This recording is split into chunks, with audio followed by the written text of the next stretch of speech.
Have you ever faced a moment in life that was just so challenging or something that just defeated you to the point where you just really felt like it was the end? But in reality, it was actually the beginning. When I write my first book, it'll be titled The $1 Million DUI, because that's how I got here today. A story of a bad situation that turned out to probably be the best situation in my life. So I thought it'd be fitting for the first episode to tell you my story, how I got here, and what has brought me to today. With that said, welcome to the first episode of Friendship and Flow. Let's go. I stay fit head to toe. I'm knocking down all of my goals. I'm a young professional. You're now watching that friendship and flow. Let's go. I stay fit head to toe. I'm knocking down all of my goals. Let's go. I'm a young professional. You're now watching that friendship and flow. What's up, friends? It's your boy Jason, and we're checking in for the first episode of Friendship and Flow, man. And I'm joined by one of my really good friends, longtime friend, teammate, and just so much more, man. My good man, Rahmad Powell, man. You've been protecting me for so many years in the football space that people don't know. Like, when I played quarterback in high school, and this was one of my linemen, my left tackle, you know what I'm saying? So he's been protecting me for years and years after, but this is just that opportunity to drop into Friendship and Flow, man. One of my friends that, we have great conversations. We have great man-to-man. I have some good conversations with you that just help me grow. I think we help each other grow, and I think this conversation that we're going to share today is a little bit not only about the growth, about me, about life, and just kind of how I got here to Friendship and Flow, man. So that's just what we're going with it, y'all. So stay tuned, man. Tap in, and welcome to episode 1, big dog. So let's dive in, man. It's been a minute. We tapping in and catching up, and I did want to use this platform to kind of tell my story, but I just wanted to also give you a chance to just really, come in here and chop it up and do what we do best, man. And let's get to it, man. We had a lot of good things to touch on. So first and foremost, Rahmad, man, how you been? Jay, I've been good. When I think about relationships, man, I think oftentimes people who have been through some tough times in relationships, they abandon relationships and they get away from the true substance and essence of relationships. And what I realize is in my journey, Jay, which brings us back together at a whole nother level, is, man, I've had to learn through my experiences of taking losses in relationships.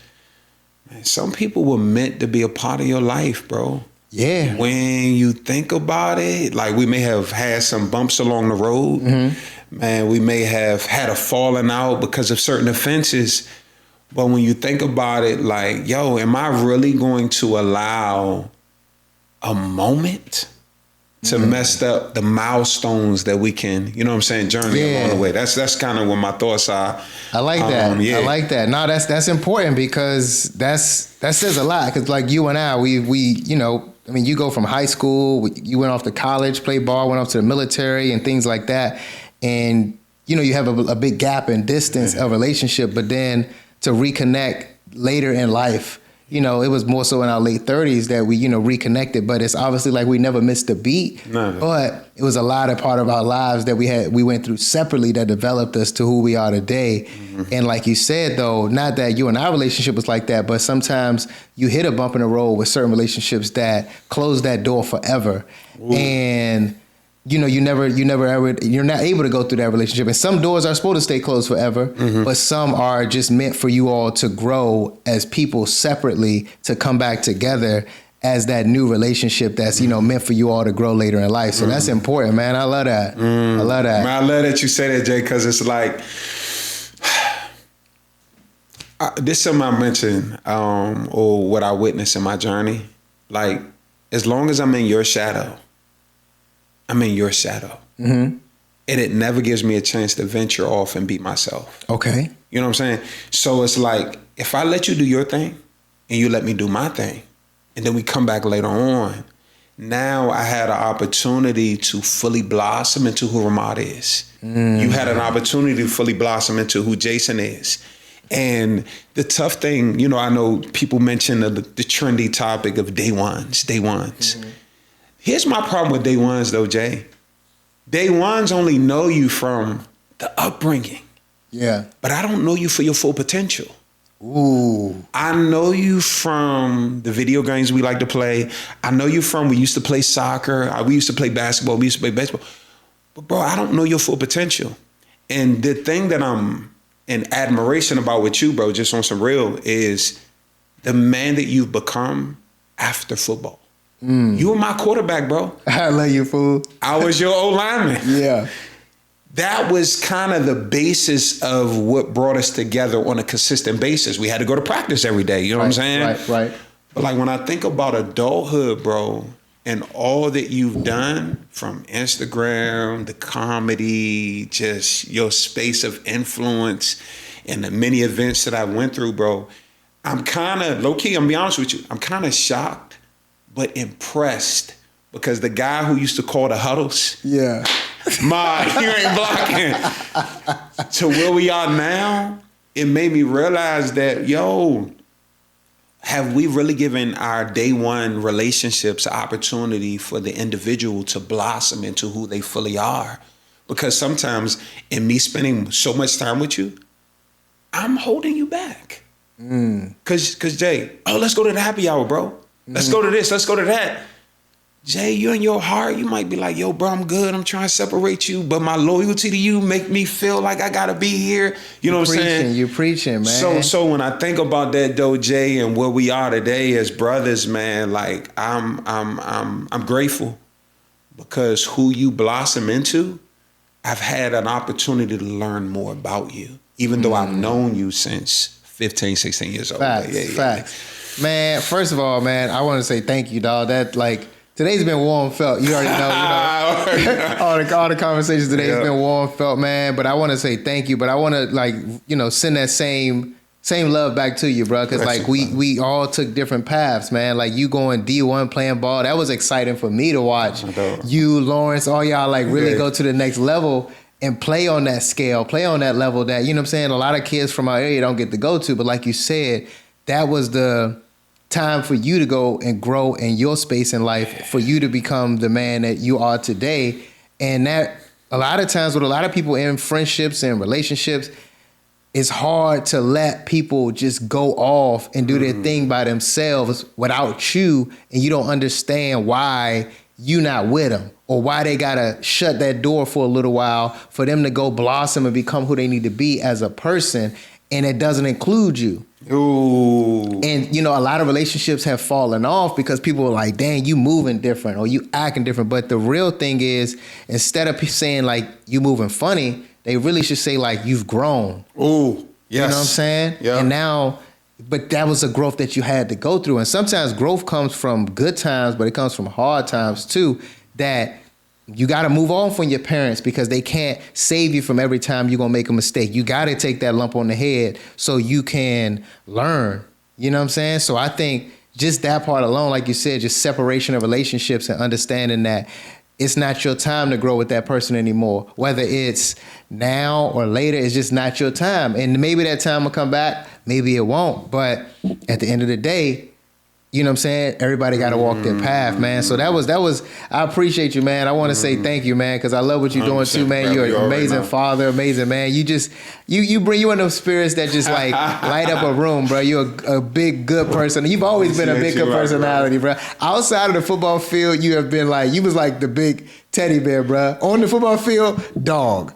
Off the field, it's like, bro, are you the same guy? Like, no, really, like you wouldn't hurt a fly. But on the field, it's like, oh yeah, baby, let's get it. So, you know what I'm saying? It's all love, man. I want to say that, and I want to say, just thank you, bro. I really do just want to say thank you, man. And with that, when we talk about life and where it's been, man, I just want, at this point, I'm sharing my story with you, and I'm sharing my story with everybody, kind of like how we got the friendship and flow. And I mean, it's the fast forwarded version, obviously, with high school football, went to college, went to Seton Hill for a little while, got hurt, dislocated one shoulder, dislocated another. And, I was on a partial scholarship where I was on a 3/4, but at the same time, even that was a lot for my parents to pay for, you know what I'm saying? And we worked hard to get the scholarships we got, but that was still tough. And that was a fork in the road where I was, 18, 19 years old going to school, and they like, hey, bro, you behind on your tuition. And I'm like, I thought I was on a scholarship. I didn't even know that it wasn't even a full scholarship. You know what I'm saying? So Mom Deuce kind of like, I'm doing all that I can. So I had to make a decision at that point, fork in the road. What am I going to do? And that point, I said, man, I'm about to join the Marine Corps. You know what I'm saying? I'm about to join the Marines because they going to pay for school. And, honestly, not going to keep adding burdens to my parents on the fact of trying to live this college dream. I'm going to go do something for me. So, joining that, did that journey, did the Marines, traveled all over the world, had that experience which helped me shape my life in different ways and helped me so forth down the road.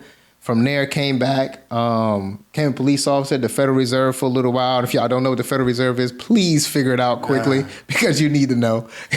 But the Federal Reserve doing that, and then I hit that. This is where it got interesting. I'm out at Park, having a great time, you know what I'm saying? 14th and Park or Park on 14th, whatever. That's a wonderful time. And during that time, that was 2016 when it was at the peak. It was the premier club, man. Left there, one too many or whatever, called myself pulling over to, not drive. And little did I know, I was still in the road or whatever and got pulled over, the police, and got hit with a DUI. You know what I'm saying? At that point, kind of stuck with this fork in the road where my police department is like, well, if you're going to take this to court, do what you do. But if you can't drive, you really can't work, right now because you can't get to D.C. So I'm fighting it. But at the same time, I'm stuck. So they gave me, an option to resign and kind of take, what I had from retirement for the 5 years that I had worked there already. Or I could have duked it out and see what happened. So I just, betted on myself and said, man, at this point, give me what I got and let me see what happened. Wow. And funny enough, my right-hand man, Ron T, was like, bro, what you gonna do? What you gonna do? I was like, bro, he was like, man, you need to rent out your house. And I'm like, rent out my house? He like, yeah, bro, just rent it out. I'm like, to who? Where am I live at? Like you ain't telling me no details. I know nothing about real estate, bro. I had just bought my house in 2014. I was just buying a house because that was a goal in my life because I didn't see that, from my parents and whatnot at the time. We always rented. So I always knew that, it was a landlord and we was the tenants. And that's all I knew. I didn't know about ownership. So I had, talked to people when I was in the police about that. So I went that direction. So he like, yeah, bro, just rent it out. I'm like, and do what?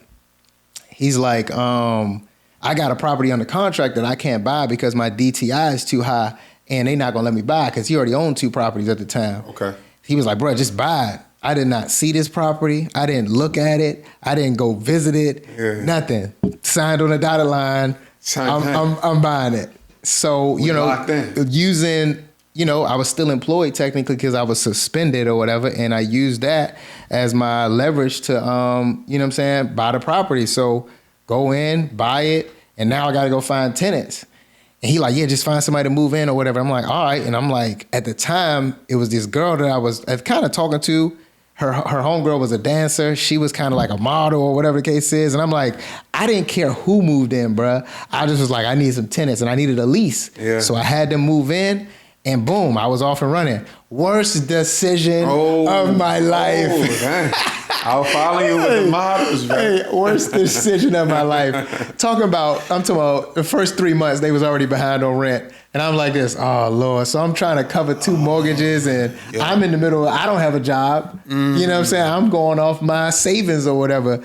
And that was it was terrible. But long story short, end up having to evict them later down the road or whatever. It was funny too how that happened. Ron T had to serve the girl the eviction papers, right? Why? We found out that she was doing a modeling photo, like runway photo shoot situation or whatever, right? Mm-hmm. And because I couldn't track them down. I couldn't, they wasn't getting no responses, this and the third. So I had Ron T go in there, take the serving papers into the modeling joint or whatever. And this is a true story. after it was all over, I'm in the cut. Like, you couldn't see me. I was there, but I was in the cut. Ron T's been in the front row watching the modeling joint. Once it's all over, he walks up to her like, hey, man, I really like what you're doing. I'm a producer. I'm a manager, this and the third. Like, I would like, like work with you if you could, take this and, get at me. He hands it to her. She opens. He was like, oh, yeah, you've been served. Oh God. I was like, and then I get up and we walk out. I was like, hey bro, me and Ron T got stories. I'm gonna get Ron T on this show, bro. We got stories of when we was doing our Taylor Mills. But anyways. Screening and scening, leaving me on scene and your son and Hey, it was crazy. So long story short, I rent out the property. I eventually, obviously find a new tenant to rent it out. But during this time, we still figuring out what we're gonna do. Like, you know what I'm saying? I'm in between going to court. I'm like, bro, what we gonna do? He like, man, I think I can get, this guy. No, I ain't gonna say no names or whatever, cause how the story go. But I'm gonna get this guy to, I can get this guy to teach us how to flip houses. And I'm like, what? Like, bro, you in this real estate stuff is like throwing me off, bro. Yeah. And he's like, yeah, bro, I'm telling you, like, we could just flip houses, this and the third. And I'm like, all right, bro. Mind you, 2 weeks after I got my DUI, why this fool get a DUI? Oh. Hey, no, but like he was at McDonald's right by his house. I don't know if he was pulling out or whatever case is, but they got, like, literally he was walking distance to his house, bro. Yeah, got a DUI. So now we both with this stuck, like, bro, how we both got DUI? What we really about to do? He like, nah, I'm gonna get him to teach us how to flip houses. So we reach out to him and he like, yeah, man, I mean, I got you. Like, y'all gonna put in all the work, but I got y'all. So he gave us like 3 books to read. One was the book on flipping houses. The other one was called Flip.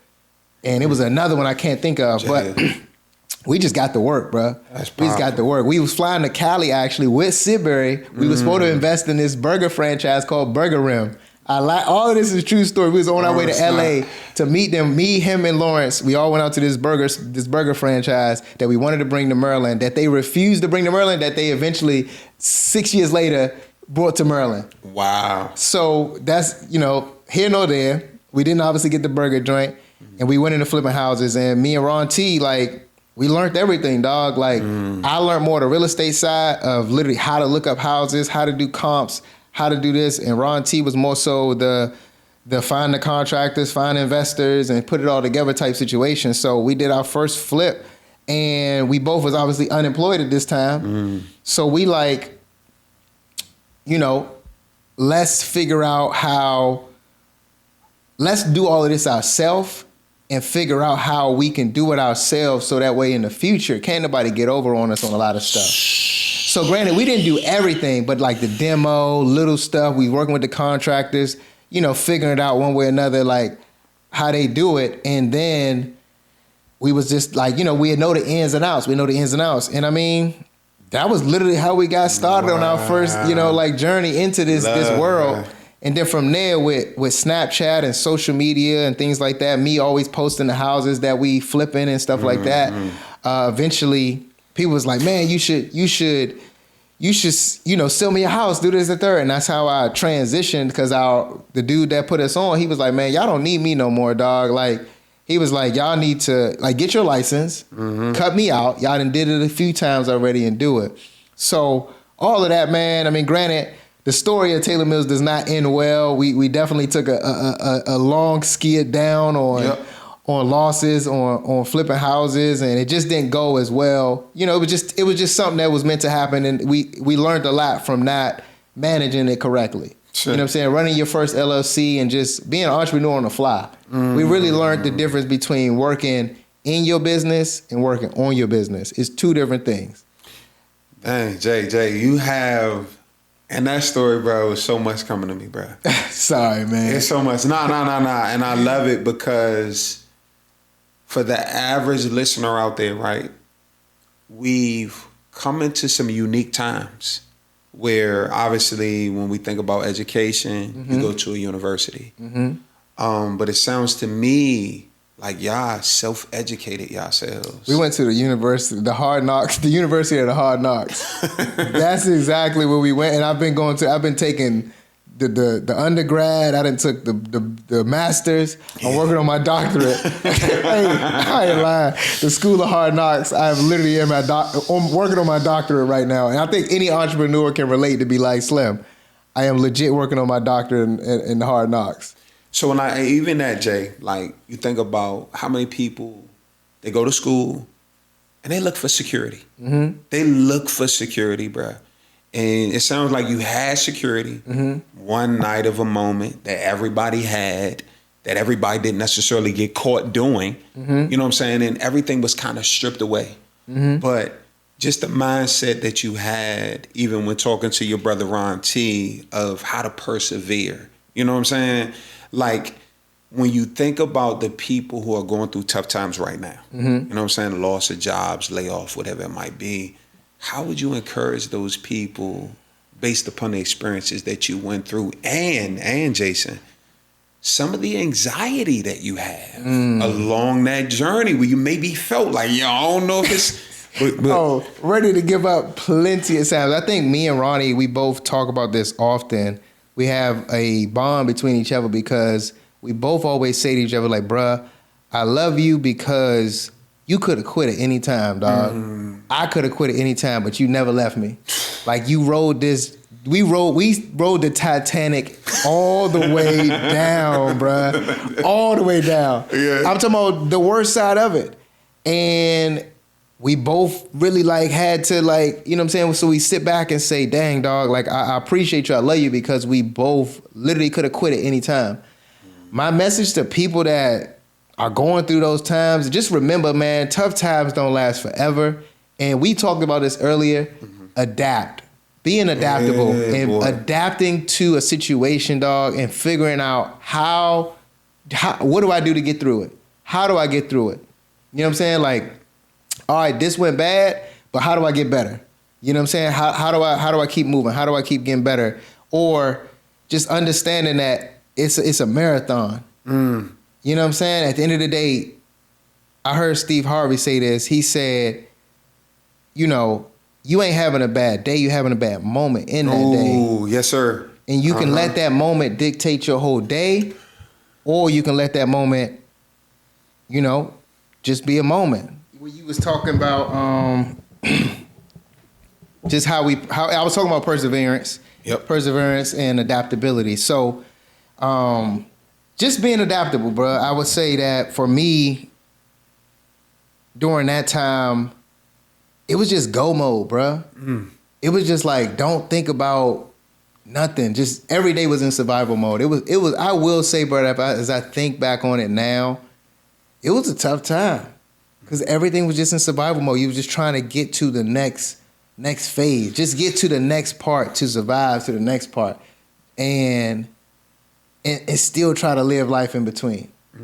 Have a little fun, go out. And the thing about it, literally faking it till you make it type status, because literally we will be out having a good time. But in reality, we like, bro, we about to go back into this house and work until 2, 3 in the morning.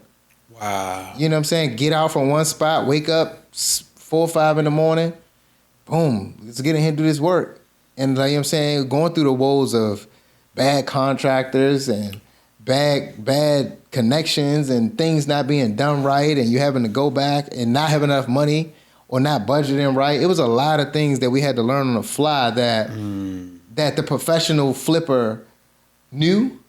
And the professional, you know what I'm saying, person knows now the things that I know now of how to do the fix and flips and all of the things about real estate all came from trial and error. Nothing really came from love it, the book.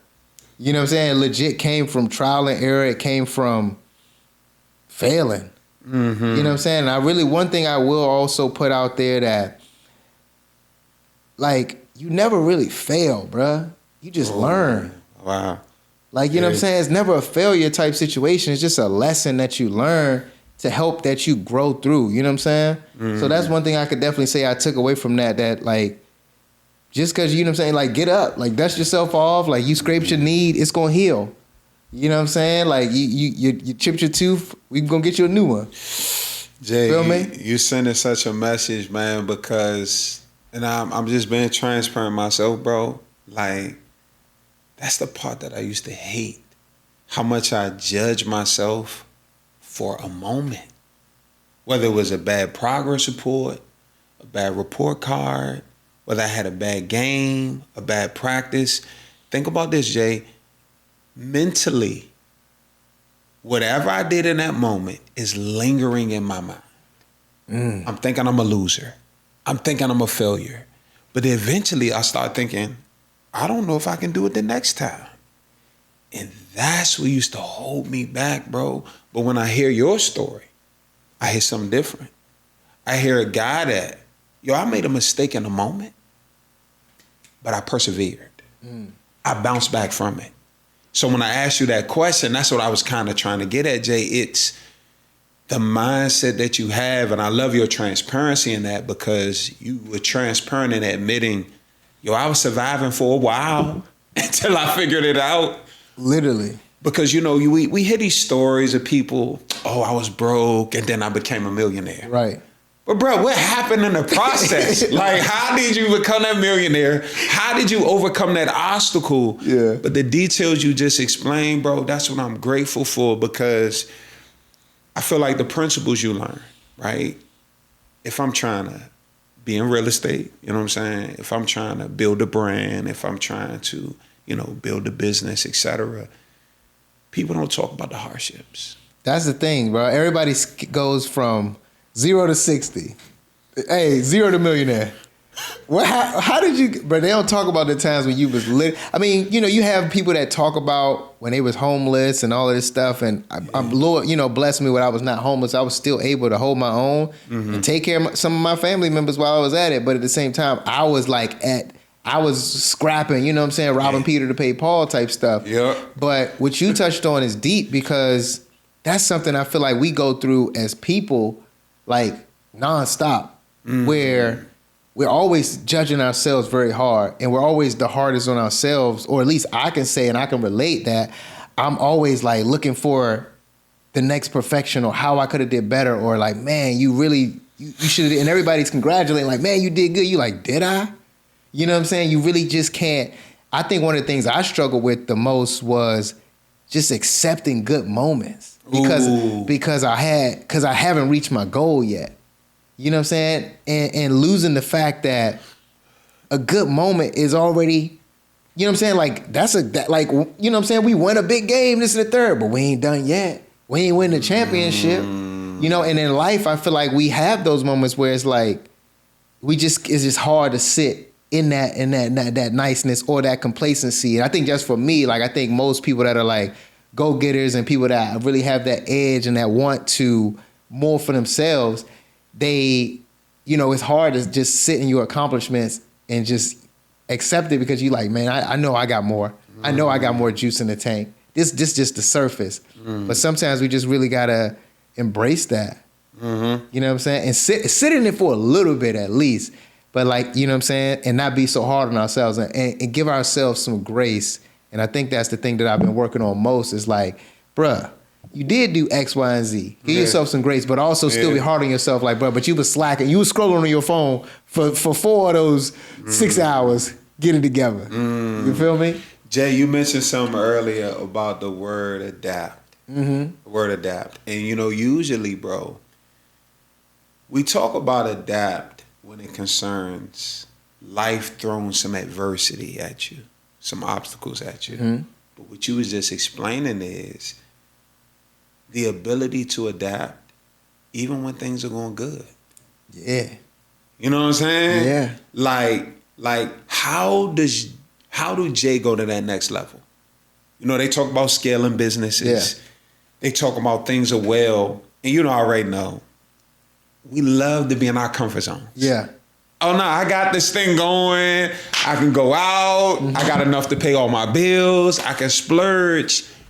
But when I'm thinking about even your maximum potential, which even today, you know what I'm saying? We on a podcast, we having a good conversation. You've already been so accomplished even after that adversity. When I think about the word adapt, I hear in your heart, bro, you're still adapting. Yeah. No, I think what you say is, I think a lot of people go through is like, accepting the pats on the back.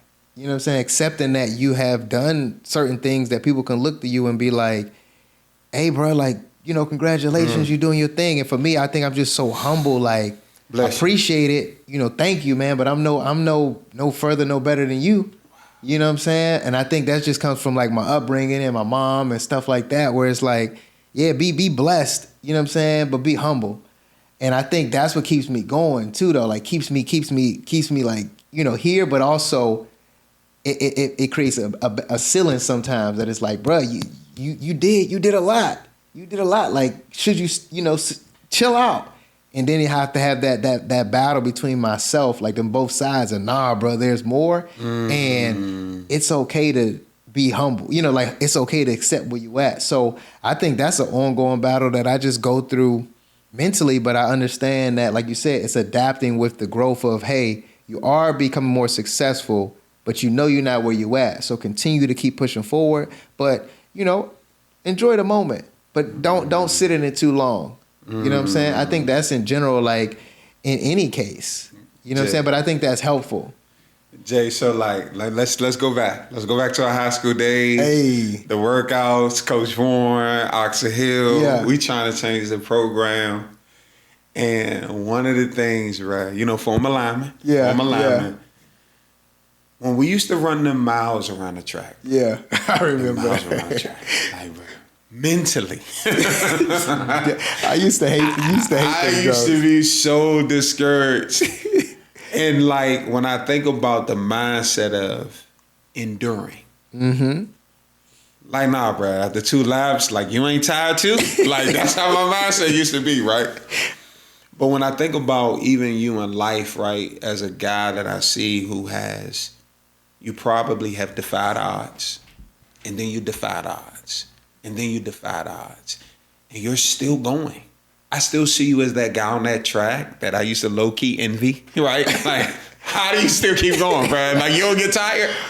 But it's like, I think about that mentality, right? It's, Jay, what is going through your mind, right?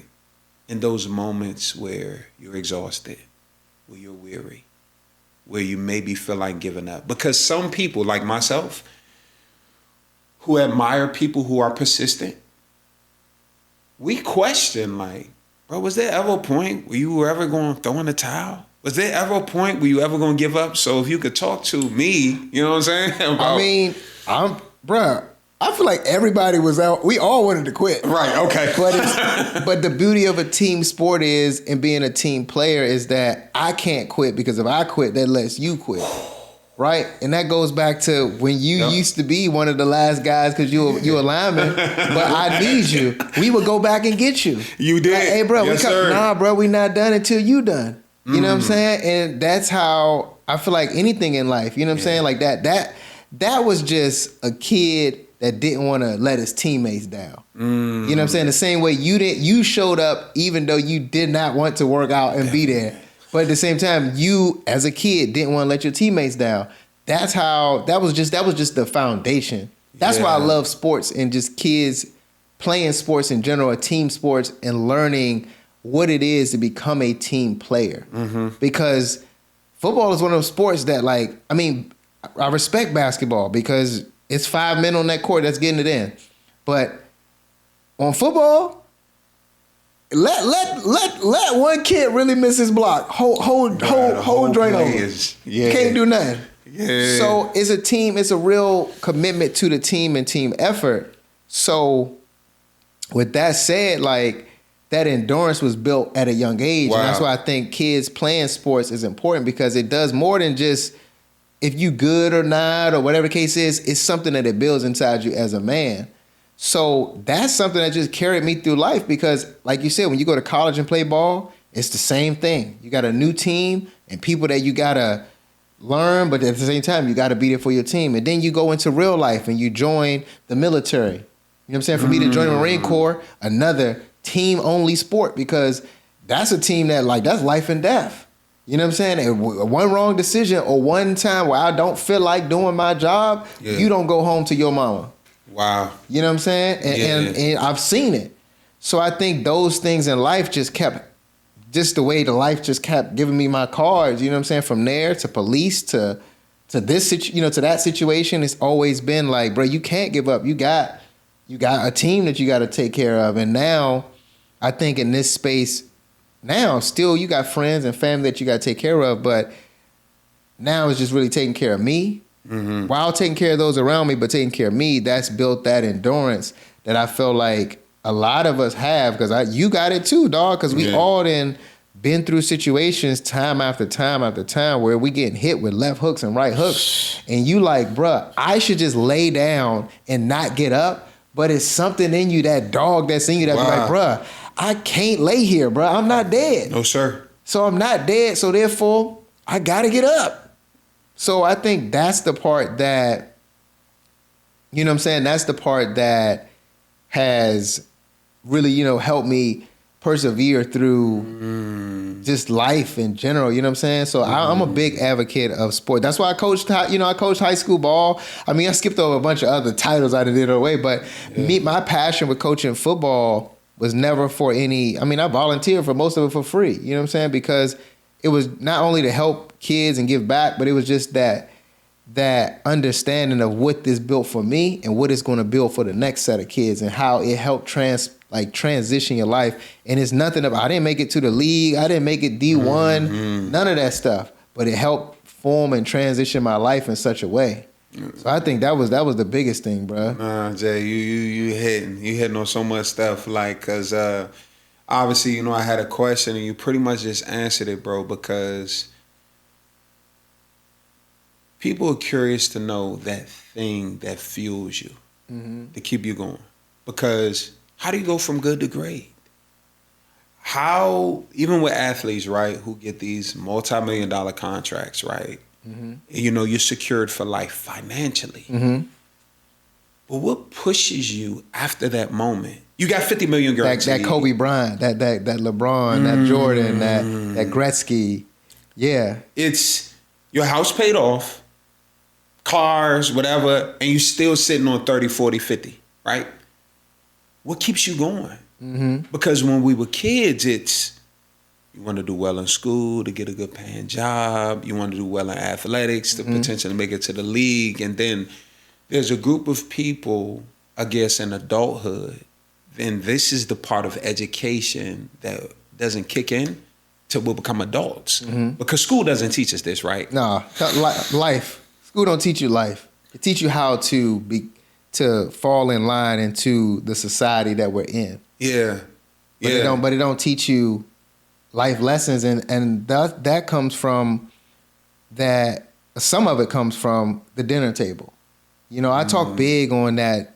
Other races and other cultures have a lot better dinner table talks than we do sometimes as the Black culture. Facts. And that's where you're teaching your kids about the other things in life, not just money, wealth, and finances, but how to move in certain society, how to maneuver through, perseverance and different things, and having those conversations. So sometimes we like, you have a child, I don't have children, but from outside looking in and coming up in the Black community, sometimes you don't have those real conversations to really get in depth about what's going on mentally with the kid and helping them get through those situations without giving them the answer, but giving them some options for them to choose and make a decision. Talk to it, Jay. You get what I'm saying? Yeah. Like giving them a space to say, you got to make that decision. And when they make that decision, now we're going to talk about what was the outcome and what you learn from it and how they can grow. And those table talks, because those are things that help develop that person when they get later down the road. And we talk about relationships and people not being able to express themselves and not be able to articulate this and that because that's nothing that was practiced at an early age. You know what I'm saying? Or being able to express those things. I'm not saying you should be talking crazy or whatever the case is with your children and they should be talking crazy to you, not by any means. But it takes that conversation with a child to really unpack some of the things and help them articulate it. Because a lot of times you ask like, what's wrong? What's wrong? They don't know how to articulate that yet. And you got to practice with them how to articulate those things so that way they can get through those things. You know what I'm saying? So Jay, so we talked about the life experiences. We talked about where you are right now. Now, Jay, we on a podcast right now. We on a podcast. We on Friendship and Flow. Yes. But then we've also seen in that same breath of language, you've went back to Oxon Hill. And you've mentored. Yeah. And you've given back. Where did that inspiration come from? At what point did Jason know, you know what? I kind of got some answers. I ain't saying you the guru to life. Right. But at what point did it click in your mind, you know what I'm saying? Like, yo, I can help people coming behind me. I think that, man, that's just always been in me, bruh. Ooh, like that, always that spirit of giving and wanting to help others. And I mean, that's a gift and a curse, I will say. Okay. You know, the spirit of wanting to help others. But what I will say is that I always knew, bruh, like I was going to do something to give back to my alma mater or whatever, you know, my high school. So when I did the donation of like the towels and the banner, that just made me feel so good, bro. Like, dang, bro, I remember when I was on this field getting it in and nobody was supporting us. We didn't have any sponsors. We didn't have anybody giving back, or I didn't know of anybody of this. And if they did, we didn't know about it. But I just knew I wanted to support, and like I would have loved to coach at Oxon Hill, but at the same time, just wasn't alignment in my timing. But I always knew like I'm gonna do what I can in any form or fashion.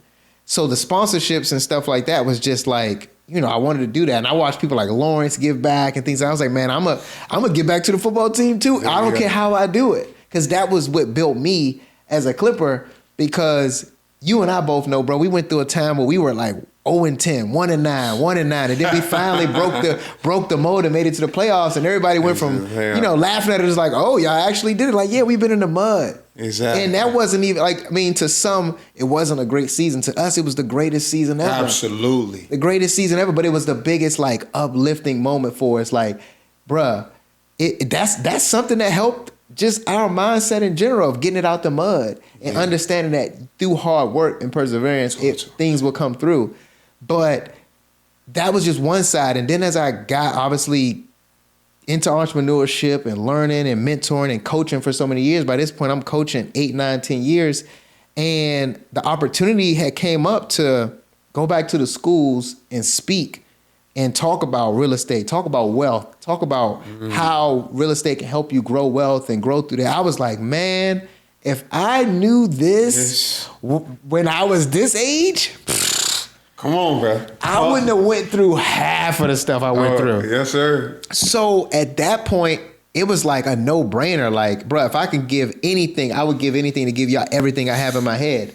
And literally, I went to Oxon Hill, bro. They had a career day for the seniors.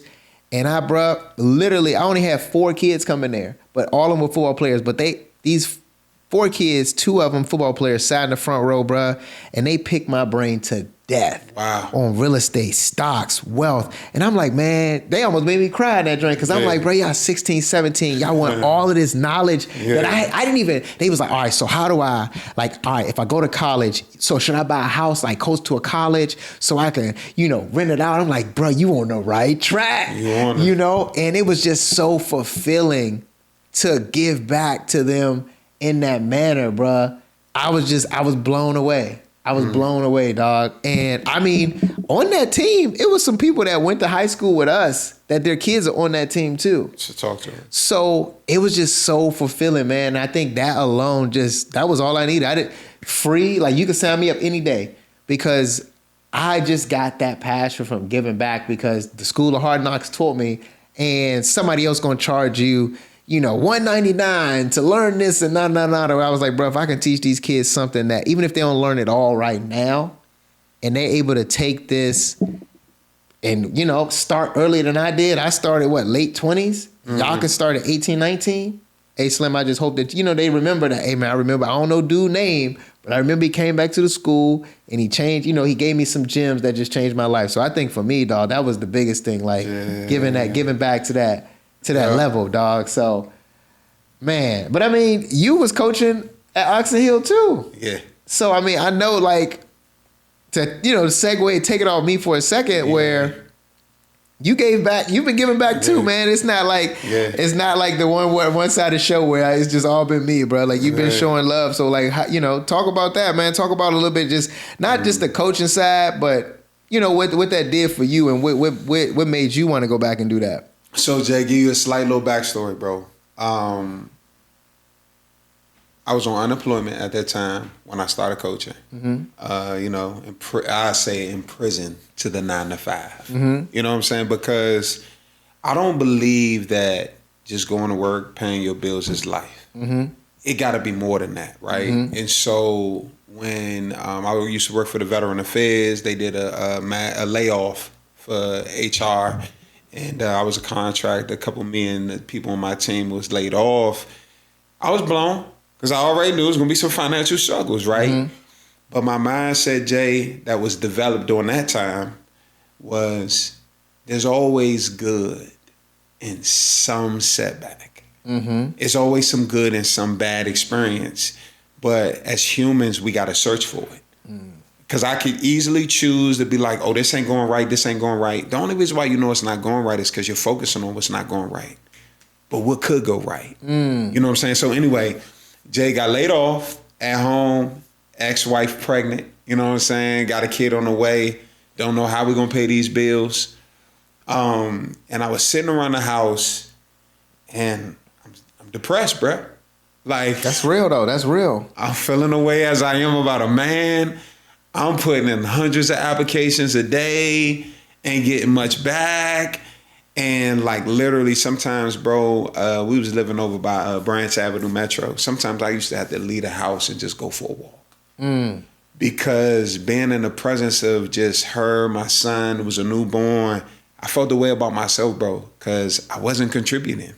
Unemployment ain't enough, bro. Hey, man, you got to that's a topic we're going to have to get into, man. That mental health side of it. But keep going. My bad. Keep going. No problem, brother. And so the fast forward things, what I did was by around like the springtime, I started going over to the Oxon Hill, watching them work out, this, that, and the third. Bro, it brought me fulfillment. Because what I started to do is, like we were talking earlier, I look back on who I was at 15, 16, 17 years old, and I knew, bro, we already done navigated that journey. You know what I'm saying? And so I was watching the kids, and I would give them some advice, the linemen on, yo, when you pass it, do this. When you do this, do this. Long story short, staff was like, yo, we noticed you coming up here consistently. Because literally, I was doing it to get out the house. I ain't had no money, couldn't go to no bar, you know what I'm saying? They just escaped. But I was going up to school, and that used to pick my energy up. Long story short, coach was like, yo, you want to coach? I was like, if y'all got a position. Man, start coaching, Jay, got on the YouTube, start going through position drills, all of that, bro. I love that part. So much fulfillment, and I got back into teaching, you know what I'm saying? And in those moments, what I realized is money's important. Yes. But what about fulfillment? What about the things that you do where you're not gonna make no money off of it? And so I went that whole season, Jay, from August, September, October, November. I coached that whole season, Jay. I didn't get a job again until January. But I'm going to be honest with you. I got laid off in May, June, July, August. I had fulfillment every single day, even though my debt was accruing. Was getting letters in the mail saying, if you don't pay your rent. I've been there. You know what I'm saying? But daily I was experiencing fulfillment. So Jay, it taught me something about life that school couldn't have taught me. Man. It was, even when you're going through tough times, if you find the good, and the good for me at that time was I could barely pay my bills, ex-wife probably looking at me some type of way, but coaching, bro. Coaching them kids, seeing them develop on a daily basis, bro. That was the thing that I was looking forward to. Oh my God, man, you preaching to me, dog, because that's the same feeling I got from coaching. And like you said, I've definitely gone through it in some hard spaces where life wasn't great. You know what I'm saying? Another failed business. I was in landscaping. It was failing, but I was coaching. I was like, even when I was flipping houses, I was in DC, I was coaching. And that, like you said, because it's like you stepped on the field and you ain't think about nothing but the kids and just helping them get better, bro. That's it, bro. Nothing else mattered. Mm-hmm. And like you said, the fulfillment is deep because your soul was filled because you knew you were giving back something that you could never put a price on. Never, bro. Oh man, you got me touched in here. And Jay, the speed of that story, this is what I'm not proud of this moment. So, obviously you put enough applications, eventually you're gonna get a job. So I finished that season. The next season, I get a job. It's back in the 9-to-5 space. Mm-hmm. And this is crazy. I remember as the season was approaching, I went to my supervisor. Now, Jay, I ain't gonna hold you. I ain't the best employee, bro. Show up late, you know what I'm saying? Leave as soon as possible. So it's a 9-to-5. I'm showing up 9:30, 9:45. Lord. You know what I'm saying? Leaving at 5:15. As soon as my supervisor leave out the door, I'm sneaking out, right? But man, I remember when the season was approaching, bro, and it's just to tell you, bro, and you know me and how lazy I used to be back in high school, Jay. I went to my supervisor, and bro, that fulfillment that I experienced last season, as the season was approaching, it was almost my adrenaline was like, yo, I got to get back out there and coach, right? And the coaches, they sent me on the group chat, and they was like, yo, you going to coach this year? I know you got a job. I was like, don't even worry about it, bro. Like, I'm adjusting my schedule. Mm-hmm. I went to my supervisor. I was like, listen, because Oxon Hill, we get out late around like 4 o'clock. So I mapped it out and I'm like, yo, if I work 6 to 2:30, I can get over by the practice field about 4 o'clock. Mm-hmm. I went to my supervisor. I had that meeting with her. She was like, now mind you, I told you I'm going to work 9:30, 9:45. She was like, Powell, you ain't going to get here on time. I was like, no, seriously. Like, can I come here at 6 and get off at 2:30? She was like, if you can make it. Bro, that whole week, because she used to come in about 6:15, 6:30. Every morning, I beat her into work. Hey, that because he was motivated. Jay, my motivation was never to come to work and do my job, but for the kids. I love that, though. I'm waking up early, bro. You got to find something that just gives you the extra. I love that, fool. So what makes the story bad, Jay, after about a week, she has a team meeting, and she's like, yeah, we got people in here who think they can just change their schedule. If you've been normally showing up at 9:30, continue to do so. We need your body here. Oh. So I had to go back to the staff and be like, yo, my supervisor let me know I couldn't change my schedule. I was miserable, but because I couldn't make none of the practices. And so that whole season, you know what I'm saying? I used to show up to the game, but it wasn't the same. It's tough. Oh, man. I understand though, man. Yeah. But you know what? What did you learn from that? Man, I learned never to put my destiny in the hands of another person. Never, bro. I'm still trying to figure out how to be self-owned. I thought you was gonna say I can show up consistently on time to work, and then maybe they'll give me some grace. He said, never put my situation in nobody else's hands. I respect it. But no, Jay, don't get me wrong. As you said that, if my habits would have shown up earlier, correct, she probably would have had no issue. Yeah. But it's the abrupt change. But I think she was able to see, like, oh, you can do what you want. You don't want to show up to the job on time. You just want to be out there with them kids, so you're gonna show up early. And that's what did it. And you know what? Matter of fact, Jay, you introduced me a life lesson that I didn't realize in this moment. Oh yeah. It's because if you do it the first time, you won't. If you make adjustments, there it is. Nah, I receive it. Hey, that was love, fool. Yeah. Hey, with that said, man, I'm gonna wrap it up here. Cool. I feel like this was a great conversation, brother. Yeah. I can't say thank you enough, man, because you brought out some things in me that you one hell of a host. Hey, I'm supposed to be hosting. Hey, you one hell of a host, man. So you will definitely be on here again and again, man, hosting. If I ain't even here, man, I'm gonna have you host a few, because you brought out something in the conversation that just needed to happen.